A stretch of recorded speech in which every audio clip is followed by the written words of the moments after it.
पहाड़े को ठंडो पानी सुन कती आहा मीठी बाणी।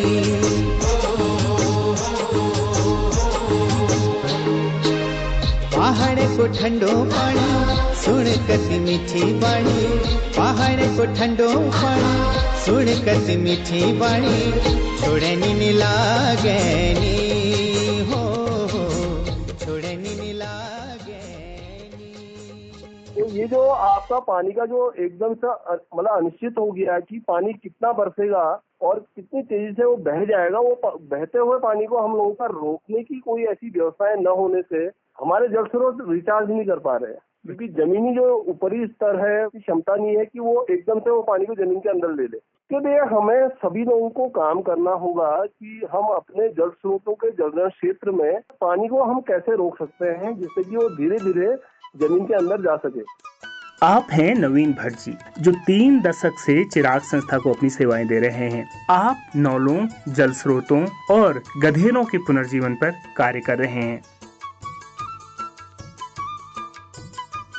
नमस्कार दोस्तों, स्वागत है आपका रेडियो कुमाऊं वानी में और मैं हूं आपका अपना रेडियो दोस्त बहादुर सिंह। जी हां, आप मुझे सुन पा रहे हैं 90.4 मेगाहर्ट्ज कुमाऊं वानी सामुदायिक रेडियो अपन रेडियो अपन बात में। श्रोता मित्रों, पहाड़ों को ठंडो पानी, ये श्रृंखला हम आप लोगों के बीच लेकर आ रहे हैं। इसका मकसद है हम अपने पहाड़ के पानी को समझें कि कैसे नदी, नौले, जल स्रोत यहाँ की जीवन रेखा हैं। अगर ये प्रभावित होंगी तो पहाड़ की पूरी इकोनॉमी और यहाँ की पूरी बसावट अस्त व्यस्त हो जाएगी। और इसी क्रम में आज अपने 8वें भाग में हम आप लोगों के साथ बात कर रहे हैं, क्या हम अपने जल स्रोतों, नौलों, नदियों को पुनर्जीवित कर सकते हैं, या जिनका जल स्तर कम हो चुका है उन्हें उनका पुराना जल स्तर वापस दिला सकते हैं। क्या ऐसे सामूहिक प्रयास हों, इस पर केंद्रित होगा हमारा आज का एपिसोड।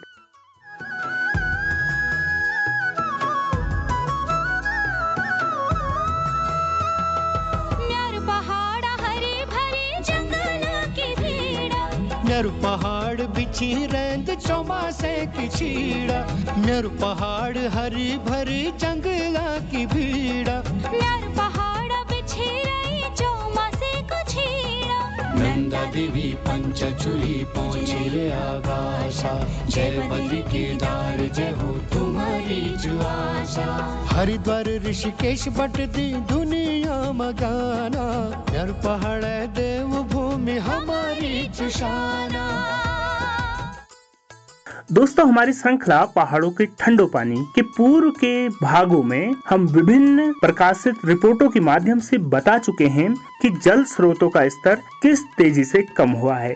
एक और रिपोर्ट के अनुसार उत्तराखंड में जल स्रोतों को भारी नुकसान पहुंचा है, जिसके कारण कई इलाकों में पानी की कमी हो गई है। 477 जल स्रोत सूखने की कगार पर हैं, जिनमें से 47% स्रोत 75% से ज्यादा सूख चुके हैं। इसके अलावा 189 स्रोत 50% तक सूख चुके हैं। ये आंकड़े हमें स्पष्ट तौर पर बताते हैं कि उत्तराखंड में भारी जल संकट है और अगर आज हम नहीं चेते तो भविष्य में ये और गहरा होगा।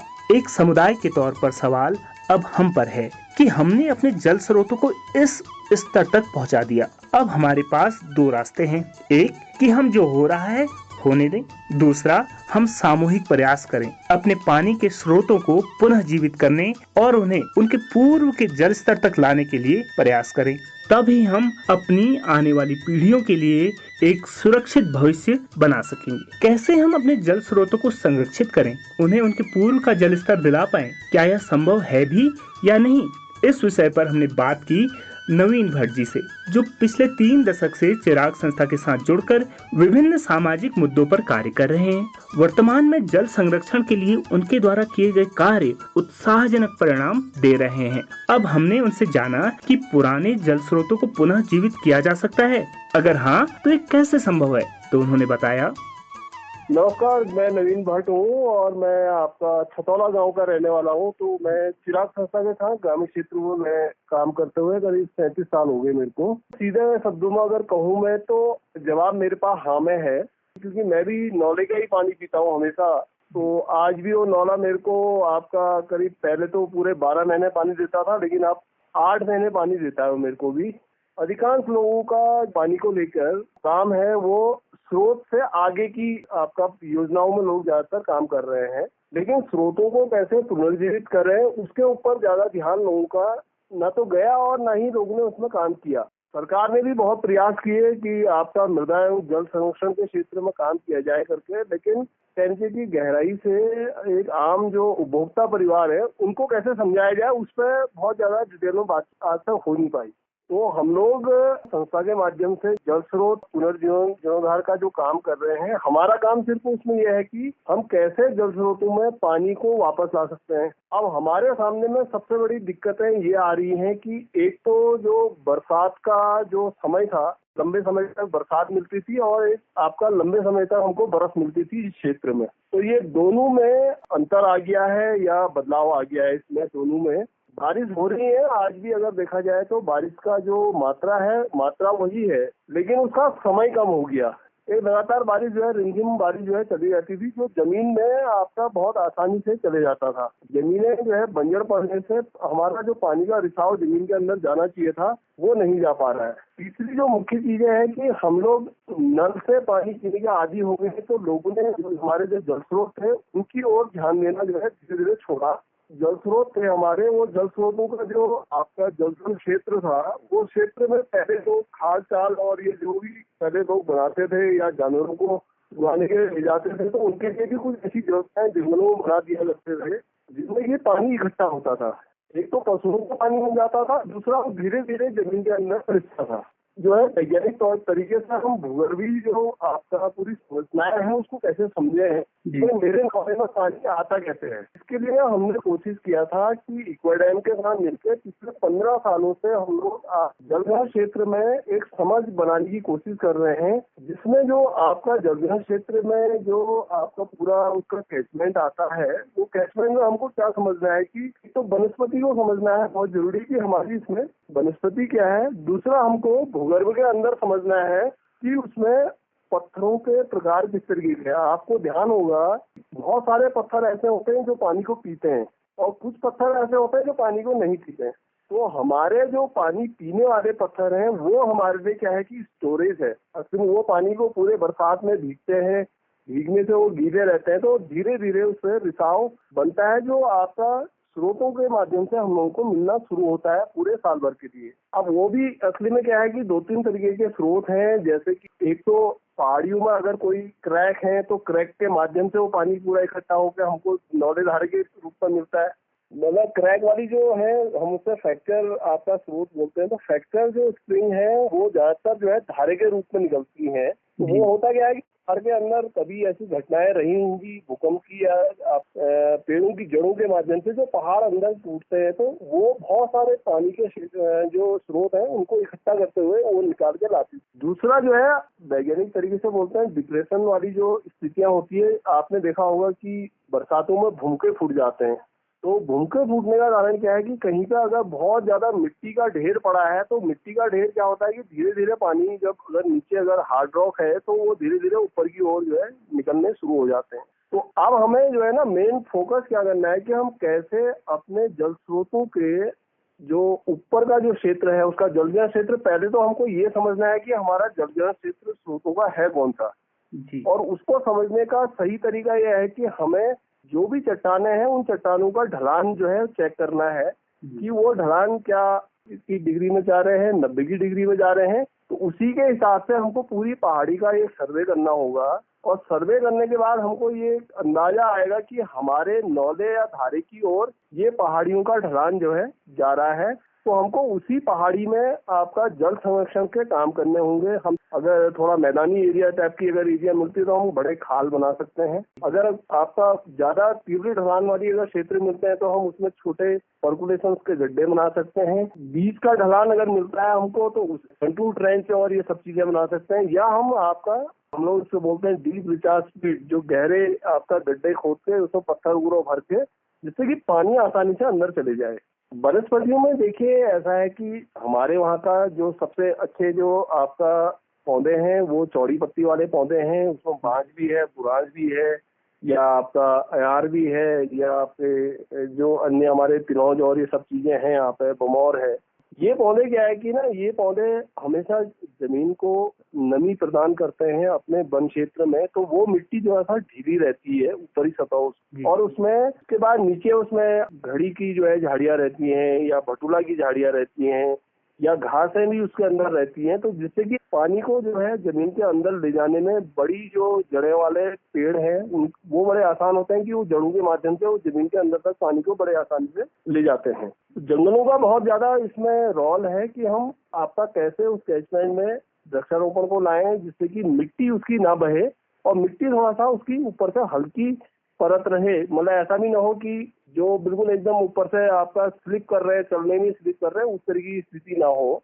अगर इस तरीके की भूमि अगर हमको जंगलों के अंदर मिलती है तो हमको स्वाभाविक है कि हमको मृदा को संरक्षित करने के लिए और आपका जल संरक्षण के लिए हमको उस तरीके की संरचनाएं उस जंगलों के अंदर बनानी होंगी जिससे कि पौधे भी जिंदा रहे और हमारा पानी भी जो है जमीन के अंदर आसानी से जा सके।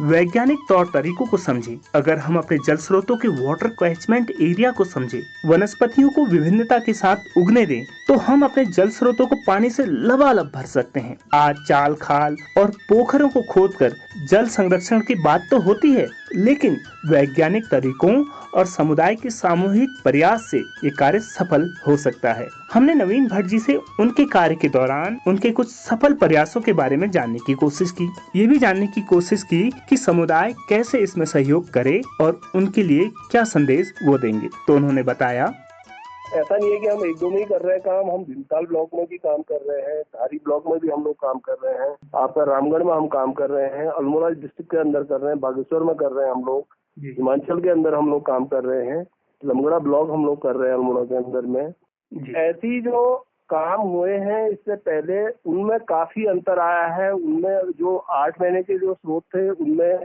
10 महीने तक भी पहुंचे हैं बहुत सारे स्रोत, या बहुत सारे स्रोतों में पानी जो आपका साल भर मिलता था वो साल भर मिलने की स्थिति आई है, एकदम जीरो नहीं हुआ अभी तक जिनमें हमने काम किया। एक ढुकाने के पास में आपका एक स्प्रिंग था जिसमें मतलब बहुत ही कम टपक वाली स्थिति आ गई थी, तो उस स्प्रिंग को रिचार्ज करके जो है आज लोग उससे पानी भर ले रहे हैं, आसानी से भर ले रहे हैं। हमारे जो जल स्रोत हैं उन जल स्रोतों के जो ऊपरी जो उसका क्षेत्र है या उसका जलग्रहण क्षेत्र है वो है क्या, मतलब उसको समझने की जरूरत होगी, क्योंकि ये मान के चलो इससे पहले 4 साल से बर्फ नहीं गिरी हुई है हमारे इस क्षेत्र में, आप भी इसको जो है देख रहे हैं। तो जब बर्फ नहीं गिर रही है तो इसका मतलब है कि भाई पानी बर्फ गिरने से सबसे ज्यादा जो रिचार्ज होते थे हमारे स्रोत वो बर्फ से होते थे। वातावरण में जो बदलाव आ रहे हैं वो बदलावों से अब जीना तो है हम लोगों को, तो हमें एक आम आदमी को ये समझने की जरूरत है कि मेरे जो धारा है या मेरा जो नौला है इस नौले में पानी किस पहाड़ी का आ रहा है, पहले तो वो समझना है। उसके ऊपरी क्षेत्र में अगर उसका जलग्रहण क्षेत्र अगर पड़ रहा है, नौले से ऊपर की ओर अगर पड़ रहा है, अगर वो पानी को रोकने की जो आपका तरकीबें हैं उनको जो ऐसा थोड़ा सा करना होगा जिससे कि हमारा जल स्रोत जिंदा रहे। इसको पंचायतों के माध्यम से भी, जब पंचायतों की बैठक होती है उनके माध्यम से भी बात करनी पड़ सकती है। उपभोक्ता परिवार अगर किसी जल स्रोत के हैं तो उन लोगों को भी अपने जलग्रहण क्षेत्र में बात करनी होगी लोगों को, कि लोग ये भी बोलेंगे कि भैया ये तो हमारे पता नहीं कितनी पुश्तों से चलता हुआ नौला है, तो हमारी तो कितनी पुश्तें इसमें पानी पी के निकल गई हैं आगे। वो समय और आज के समय में काफी बदलाव है, तो आज जो है लोगों को समझना होगा। बहुत सारे लोगों ने क्या कर दिया कि सोक पिट बना दिए हैं, सीवर का पानी जो है आ रहा है उस पानी की कहते हैं आप, हमें आवश्यकता है कि हम उसकी जांच कराएं कि उस पानी में कोई आपका गंदगी तो नहीं आ रही, कोई बीमारियां तो नहीं चलने लग गई, ज्यादा लोग जो है ज्यादा बीमार तो नहीं रह रहे हैं उस पानी को पी। कि जो भी जल स्रोत से पानी पी रहे हैं लोग उनको थोड़ा सा अपने जल स्रोत के प्रति सोचना बहुत जरूरी पड़ेगा कि भाई मेरा जल स्रोत जिंदा कैसे रहेगा।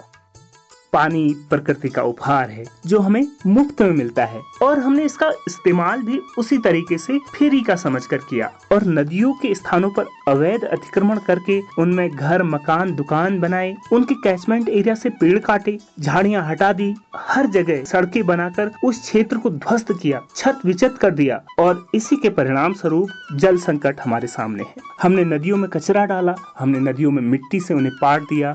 अब भी समय है कि हम सामूहिक प्रयास करें और वैज्ञानिक तौर तरीकों से ढलानों, चट्टानों की प्रकृति को समझें, छोटे चाल खाल के माध्यम से वर्षा जल को भूमिगत करें, उन जगहों पर बांज, उतीस, माजिनी जैसे पेड़ों को लगाएं और जल स्रोतों के आसपास प्लास्टिक का कचरा या गंदगी ना फैलाएं। फिर 3 से 4 साल में हम परिवर्तन देखेंगे। घास, पेड़ की जड़ों और चट्टानों से रिसकर आ रहा शुद्ध पानी हमें 12 मास मिलेगा। मैं उम्मीद करता हूँ कि हम एक समुदाय के तौर पर साथ जुड़ेंगे और अपने वनों और जल स्रोतों का संरक्षण करेंगे। दोस्तों, जल संरक्षण पर हमारी ये श्रृंखला पहाड़ों को ठंडो पानी का ये अंतिम एपिसोड है, लेकिन हमारे प्रयास जल संरक्षण और जल स्रोतों के संरक्षण पर जन जागरूकता पर जारी रहेंगे। उम्मीद करता हूँ आप भी इसमें योगदान देंगे और आप कोई भी छोटा प्रयास अगर जल संरक्षण या स्रोत के संरक्षण के लिए करते हैं तो रेडियो कुमाऊनी के साथ उसे साझा करेंगे। इसी संदेश और इसी सकारात्मक ऊर्जा के साथ अभी इस श्रृंखला और इस एपिसोड को समाप्त करते हैं। अपने रेडियो दोस्त बहादुर संगेनवाल को दीजिए इजाजत। नमस्कार, धन्यवाद।